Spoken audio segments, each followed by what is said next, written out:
No questions are there. We'll take some moments just to consider one of the aspects which is very subtle but it's very essential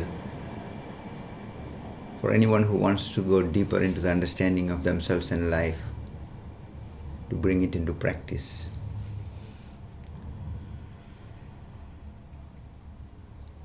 Normally, looking within is very easily misunderstood as trying to figure out what is going on in oneself. And then it goes into categorizing oneself. I am like this, I am like that. And in this way, a certain ongoing fight is going on within oneself.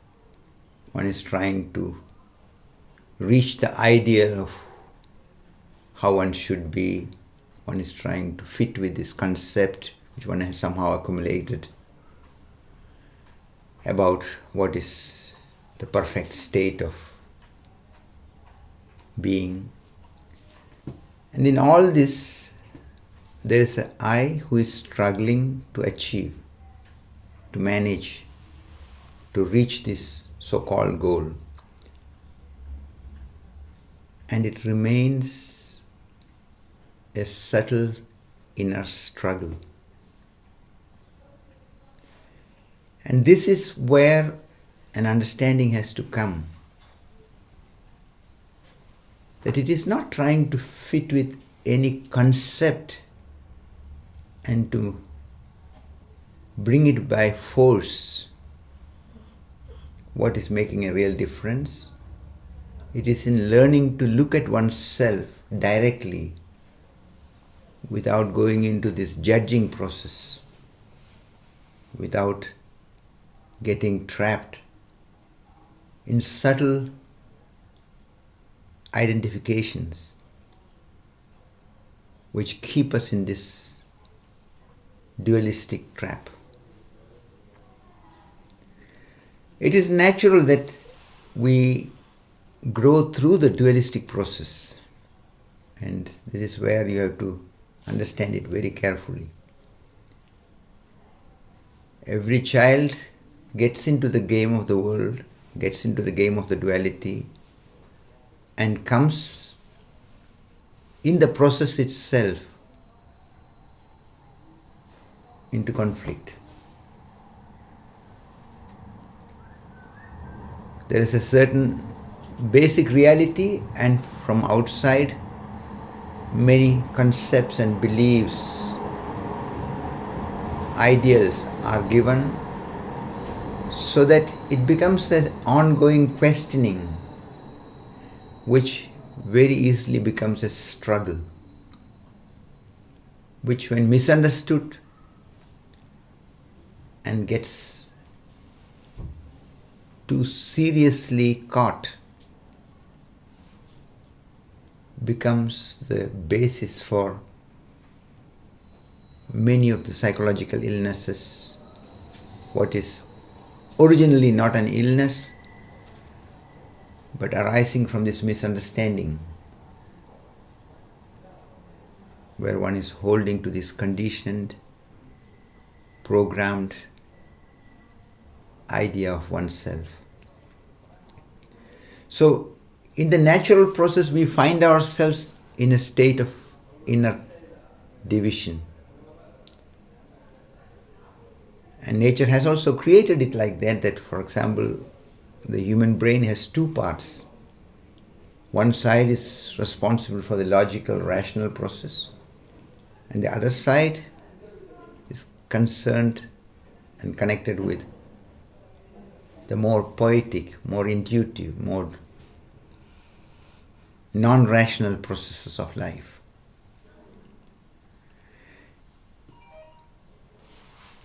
And the whole challenge for the human being is how to find a bridge, how to find a basis where we can be bridging both these aspects without getting blindly identified with one or the other. The normal social condition is bringing the human being to that we identify with a logical, rational process. And that is where the real entanglement begins. When we lose the connection to the essential state, the natural state, and get into this idea of an I, which is arising from the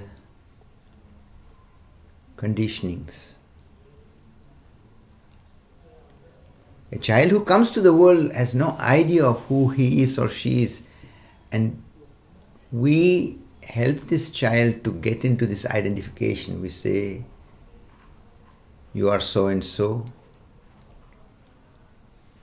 and bring it in such a way that by and by the child believes that I am so and so, I am from this family, I am from this background. So you have to very carefully consider the real challenge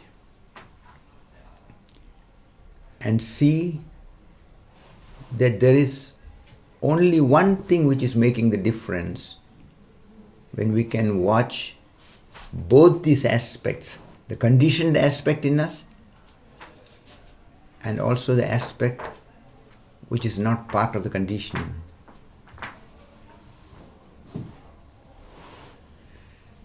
As long as we are not in touch with the wholeness of our reality, we are trapped.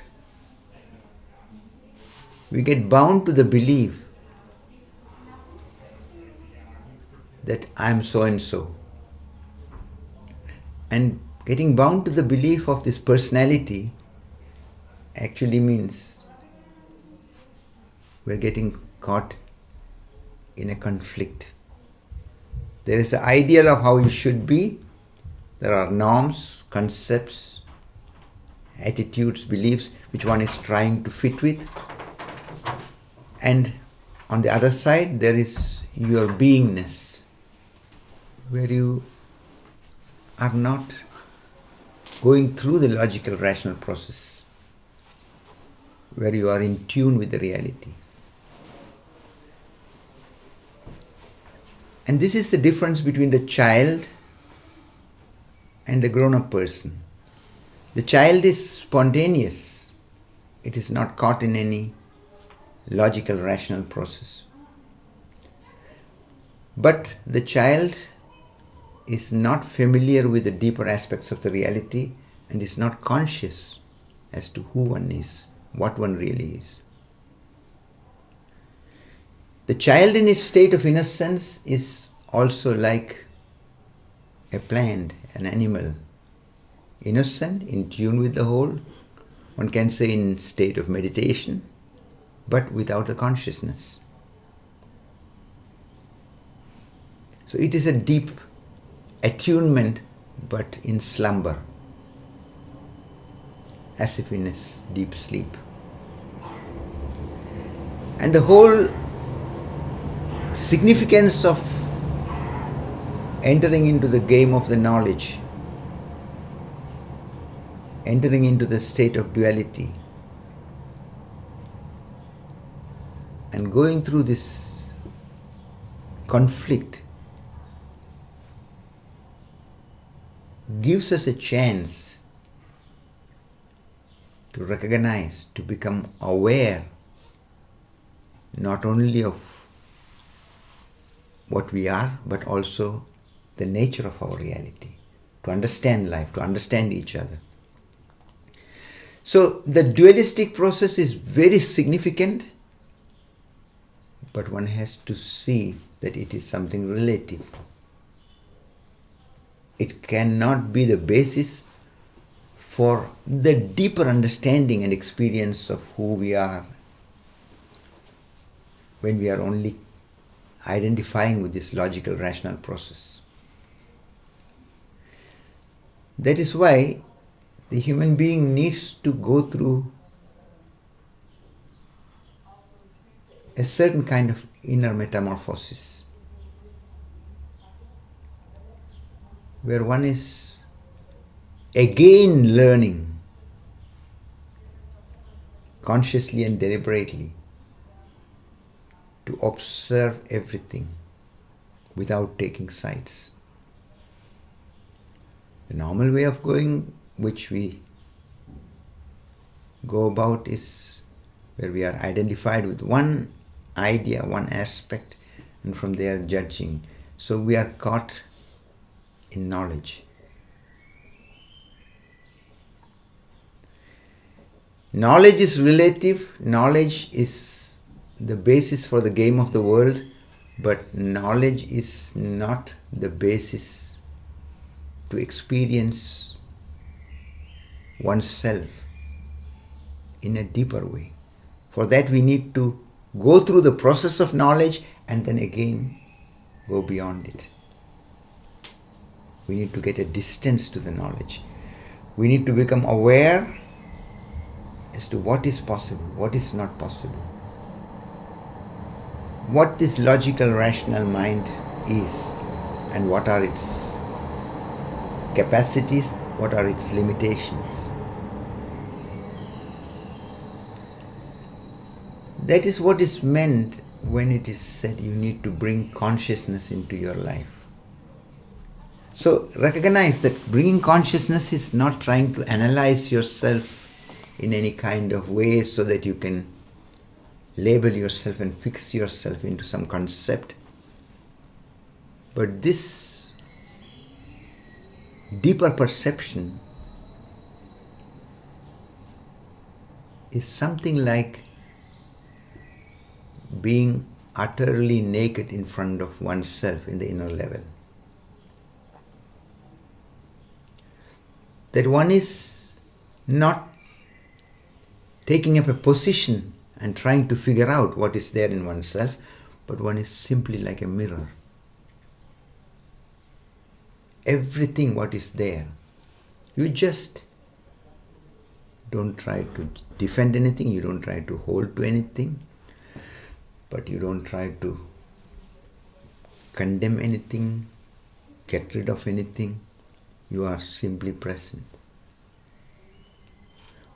This presence to the wholeness of your reality and learning to look without taking sides, without identifying. That is what I mean with this being inwardly naked to oneself. It is not trying to prove anything about yourself.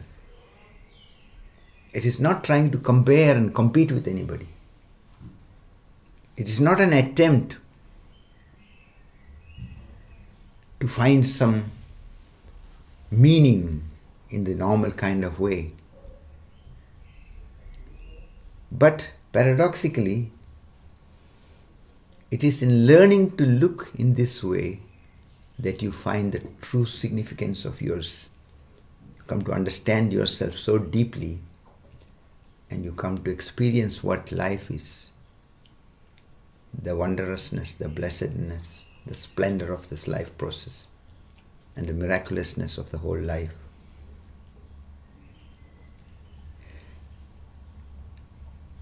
So the way to oneself, the way to the true fulfillment is paradoxically where we consciously drop every idea of who we are and what we are, which we have been accustomed to, and begin to mirror oneself. So this mirror-like consciousness is what one needs to bring very deliberately from moment to moment. It is not just that you are meditating sometimes and then doing a little bit attempt to be observing everything. That is only a help so that this presence, this inner wakefulness, this remembrance can go on in every moment, in every interaction, in every state where you are with yourself or with somebody. Whatever is transpiring within you, even the subtlest thoughts and what is behind it, what is undercurrently going on. Remember, you are not trying to analyze it, you are just letting it all become transparent to yourself without your effort to categorize or to interfere. Because the moment there is somebody who is trying to categorize or interfere or put it in a certain label, then we are caught already in the dualistic process. Then there is a so-called I who is figuring out. That is why I said that this is one of the subtlest aspects, and only when you come to understand it and bring it into practice, then you realize what the real work is, what the real step is. For many people who are not yet encountering themselves in one way or the other, this may look like an unusual step, a faraway step, or something which is difficult. Because one has been always so much accustomed to take up a position of the I, and from there to compare, to judge, to label. But not to go into that, not to identify. That is a deeper step. And this is what is making all the difference. That is why it is not a teaching about something which you have to collect and become more knowledgeable. The teaching is only a help in the deeper level so that you can directly experience the reality, directly experience the nature of your true self, and through that the nature of life itself.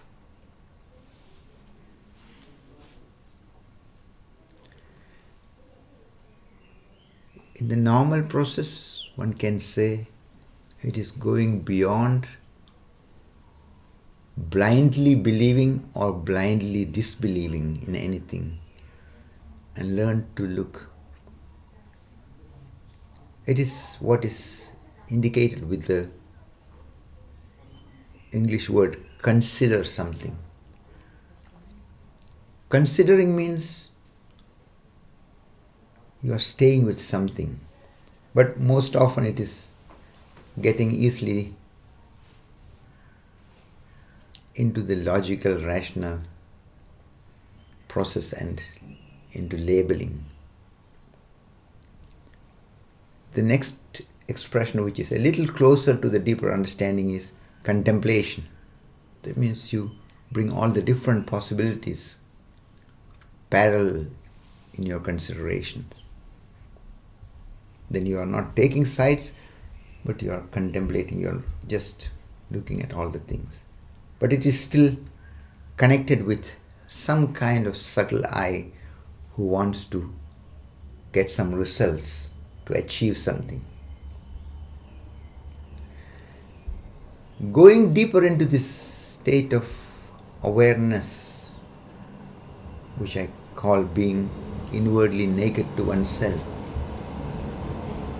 is dropping every ulterior motive, dropping every idea that you have to achieve something through this, to manage something. Because the moment there is a motivation in that level, there is an I who wants to achieve something, and you are already in the game of duality.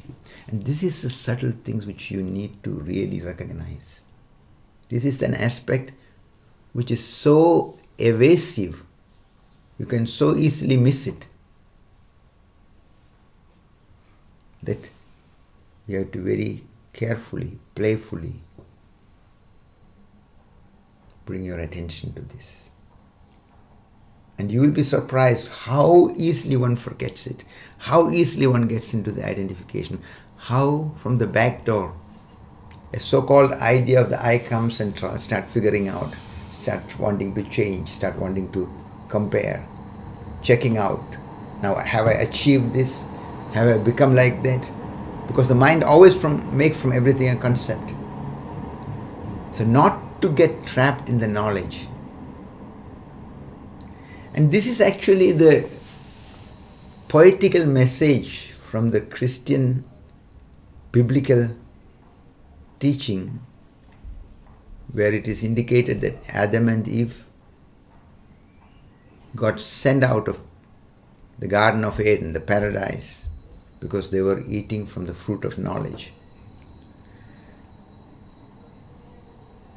It has to be rightly understood. Then it is a very poetic indication, very valuable indication, because it is saying that through knowledge we are entering into the game of the duality, where there is everything relative, where there is high and low, superior and inferior, heaven and hell, and everything is on a conceptual level.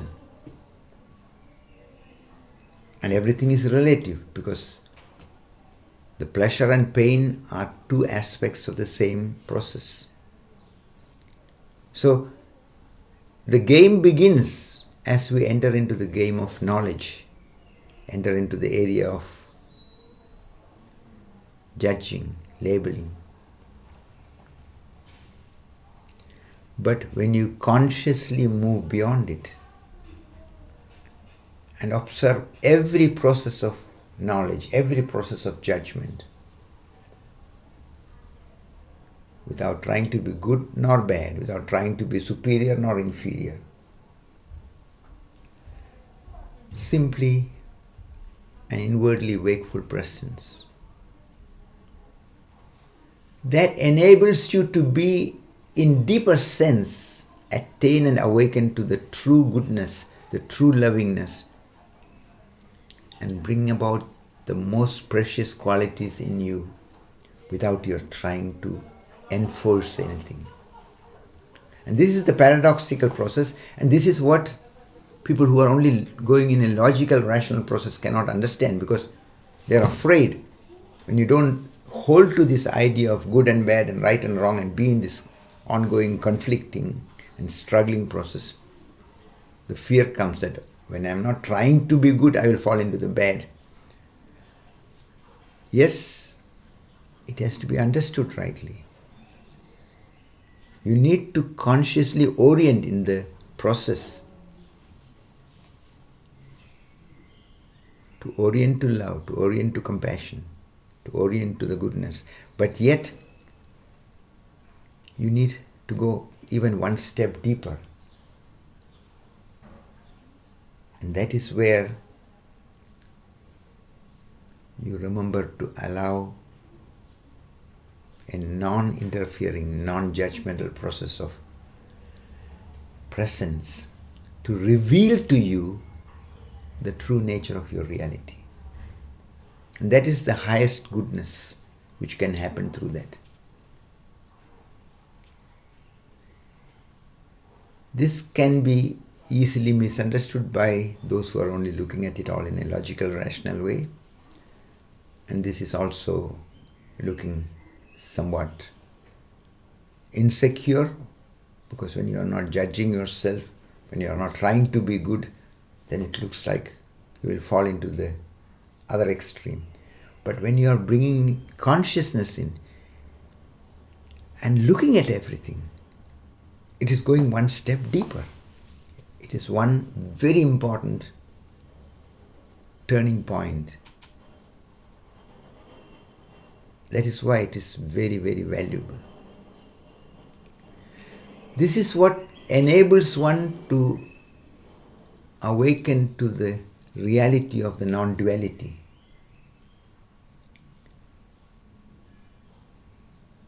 To recognize the interconnectedness of whole life, to recognize the wondrousness the intelligence, the blessing in being able to be in this body, in being able to be in the life process. It brings spontaneously joy and gratitude, a deep relaxation, and a feeling of wonder.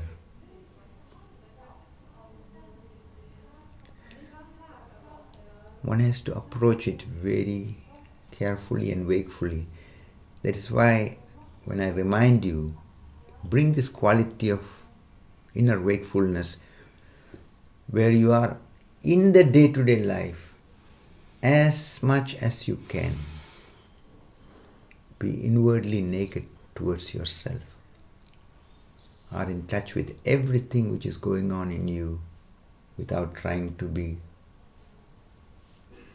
taking sight, without trying to take sides in any way, without trying to be good or bad, right or wrong, but everything you mirror.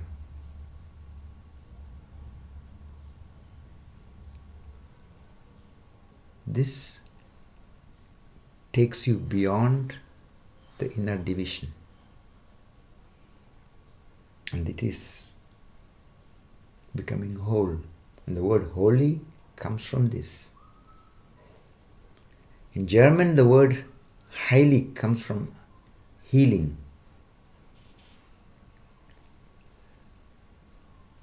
Heilen.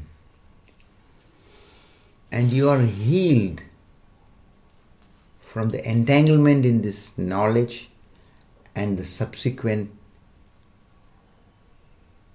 entanglement in suffering, in heaviness, in all kind of mental aberrations and illnesses. When you learn and remember to mirror everything, to watch without taking sides. What I call this being inwardly naked to oneself, because this is an expression which is not so much used so far, and it is not having a conceptual level of going about for most people. So it can be more helpful when you apply this and see it as a simple way of inner wakefulness and presence. You are not trying to change yourself. You are not trying to get rid of yourself. You are not trying to be superior or inferior. And this gentle, wakeful way of beingness can only be realized through an inner determination and an ongoing orientation to stay wakeful, to stay present. So this is the subtle aspect about which I wanted to share with you this evening.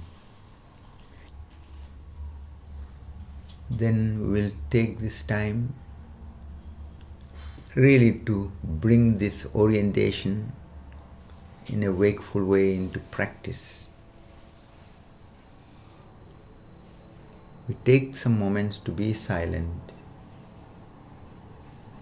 to be inwardly plain, inwardly naked towards oneself. That means without going into taking any sides, being with the mirror-like consciousness. With such an orientation, we sit the next little while.